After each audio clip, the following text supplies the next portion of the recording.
નમસ્કાર મિત્રો, અમારી એપીટી ગુજરાતી ચેનલમાં તમારું સ્વાગત છે। અત્યારે હાલની સૌથી મોટી અને દુઃખદ ખબર સામે આવી રહી છે।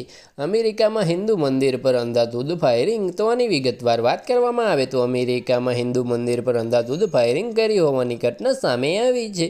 તો આની વિગતવાર વાત કરવામાં આવે તો અમેરિકામાં આવેલા ઉટાહુના ટેનિસ ફોર્કમાં ઇસ્કોન મંદિરમાં 20થી 30 રાઉન્ડ ગોળી ચલાવી હતી। તો આની વિગતવાર વાત કરવામાં આવે તો મંદિરની મુખ્ય ચરણમાં અંધાધૂંધ ગોળીઓ ચલાવવામાં આવી હતી। તો આની વિગતવાર વાત કરવામાં આવે તો તમને જણાવી દઈએ મિત્રો કે આ ઘટનાને લઈને ભારતીય વાણિજ્ય દૂતાવાસે કાર્યવાહીની માંગ કરી છે। તો તમને જણાવી દઈએ કે અગાઉ પણ અનેકવાર મંદિર પર હુમલા થયા છે। તો બસ આજ માટે આટલું જ, અને અમારી યુટ્યુબ ચેનલ પર નવા હોય તો લાઇક, શેર અને સબસ્ક્રાઈબ કરી દેજો। ધન્યવાદ।